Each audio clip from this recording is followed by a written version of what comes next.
Gracias, Federico Bonazo. Hoy se realiza la votación en el Senado. Hoy está programado pues que se vote en el Senado el tema del Plan B, que con todos sus asegúnes pues ha ido ahí caminando, llega a su definición. Hoy el tema crítico es la fecha de ejercicio de la revocación de mandato, si es que así fuera solicitado por un volumen porcentual de ciudadanos. Pero que no sea en 2027 concurrente con las elecciones intermedias. Es lo que pretende particularmente el PT. Pero más allá de eso, vote como vote hoy el PT en el Senado, ¿qué estará pasando, Federico, en esa alianza electoral 4T? ¿Qué percibir, qué tratar de interpretar en un proceso pues tan peculiar o extraño de una disidencia interna por un partido menor en la alianza como es el PT, Federico? ¿Será un encono coyuntural o una fisura más estructural, la de la alianza PT-Morena? Esa es una pregunta que está sobre la mesa, porque cuando analizas las quejas del PT al Plan B, las pocas que hay, que son las que ameritarían la ausencia en la discusión en comisiones del Plan B, están centradas exclusivamente o casi exclusivamente en lo que tú señalas, la revocación de mandato y en todo caso la fecha. Con esto decimos incluso que se ha especulado con que se saque lo de la revocación de mandato del Plan B para que pueda circular el resto del plan, que ya tendría que ver nada más con el tema del financiamiento local, a los congresos locales, los regidores y todo ese asunto que tiene sus vericuetos interesantes.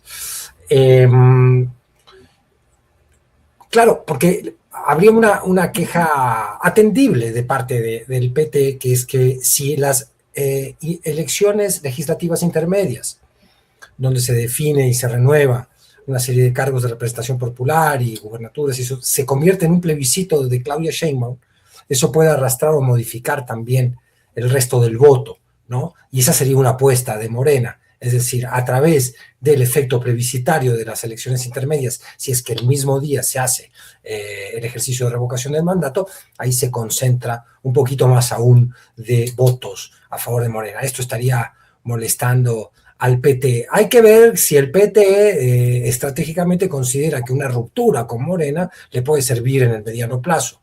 Y si calculan que no, lo que hoy parece este encono, que no sabemos muy bien qué tan profundo es, se disipará, ¿no? Así lo veo un poco, Julio. No tengo más elementos para arrojar conclusiones que pudieran aportar alguna idea original sobre este asunto. Lo veo muy concentrado ahí porque el mismo PT de lo que se queja es de la revocación en sí, de que la presidenta pueda hacer campaña por sí misma, por decirlo de manera rápida y coloquial, y de la fecha, por tanto, ¿no? Si se modificara la fecha, acaso bajaría un poco la molestia del Partido de los Trabajadores. Bien, gracias, Federico. Connie Delgado, ¿qué opinas de este tema? ¿A qué se deberá este jaloneo interno de los aliados electorales partidistas de la 4T? Connie. Yo creo que sí estamos observando el paso a una nueva etapa de esta alianza electoral que dio el triunfo a Claudia Sheinbaum en 2024. O sea, yo sí considero que sí estamos pasando a una nueva etapa. Y claro, el detonante fue la iniciativa de la reforma electoral del Plan A, ¿no? O sea, justamente, ¿qué fue lo primero que entró en la disputa? Pues fue el dinero y la supervivencia del PT y del PBM, eso era a lo que ellos apelaban, ¿no? Hablaban de que si la reforma proponía cortar el 25% del financiamiento público a los partidos políticos y además modificar las reglas de distribución, pues ellos no estaban de acuerdo, porque claro, era como esa fue la línea principal de quiebre, porque eso ponía en cuestión pues su supervivencia como tal, ¿no? Por la manera en que han venido actuando históricamente estos dos partidos pequeños que se han ido acomodando, pues dependiendo, digamos, de los partidos más hegemónicos. La segunda cuestión tiene que ver, en efecto, con esto que planteaban del miedo a un partido hegemónico. Pero en realidad no era el miedo al partido hegemónico, era el miedo a desaparecer ellos, ¿no? Era el miedo, más allá del dinero y de esta preocupación, que digamos es un primer plano, también había un temor político de fondo en términos de que la agenda de Morena buscaba eliminar la pluralidad y eso significaba la desaparición de estos dos partidos en el corto o mediano plazo. Y al mismo tiempo eso está vinculado a lo que reclamaban de las listas, de la defensa de las listas plurinominales, porque claro, implica reducir su representación. Y luego, yo diría, o sea, este fue el primer detonante. ¿Cuál es el segundo elemento que es muy importante para cambiar esta lógica de alianza?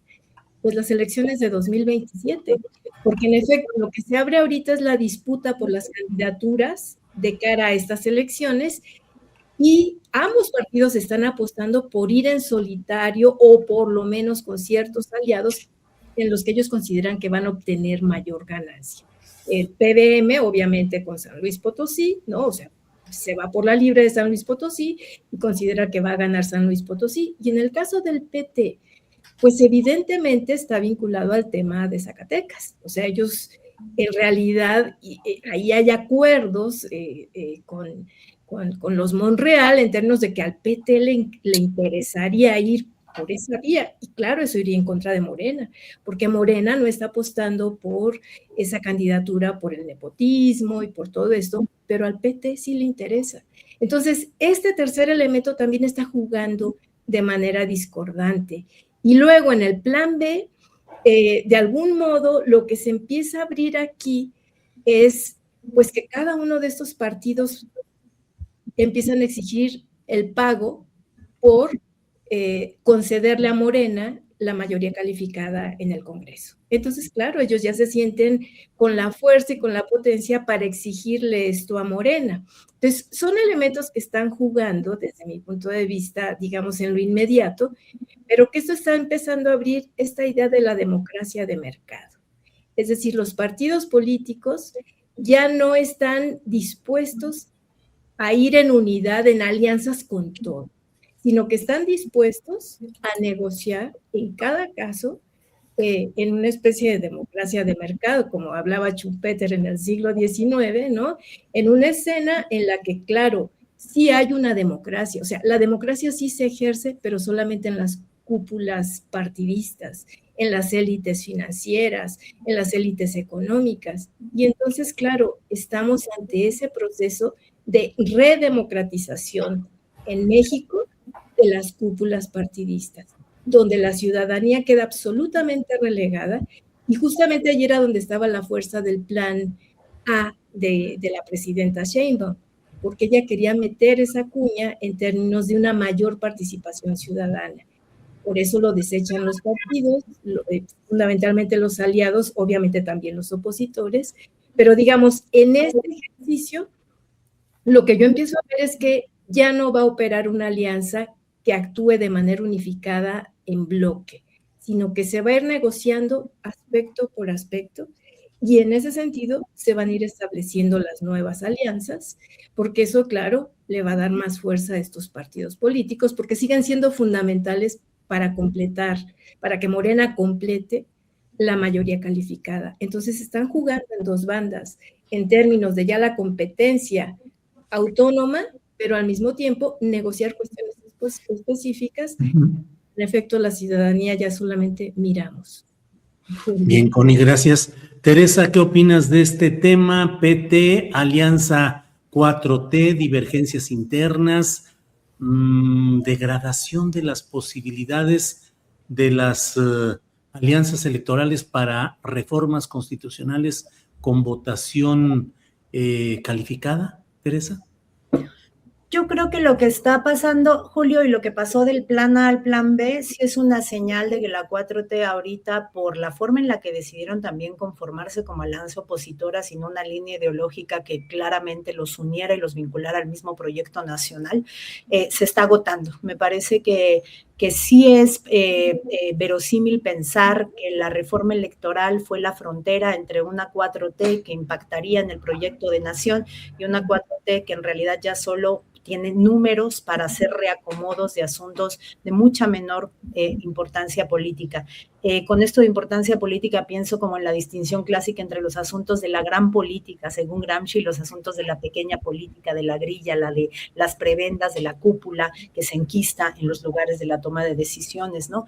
Porque bien que mal el plan A era el que ahora llamamos plan A porque no salió, la reforma político-electoral era una reforma política del sistema electoral, pero era una reforma política, es decir, se intentaba como cambiar la lógica de la conformación de la representación proporcional, empoderando a las estructuras partidarias y militantes por sobre las cúpulas partidarias. Y eso daba una posibilidad a que la pluralidad partidaria expresara de manera un poco más saludable o expresara a punto, porque ahora no lo expresa, los proyectos políticos que se supone están en la base de las posiciones políticas de los distintos partidos, ¿no?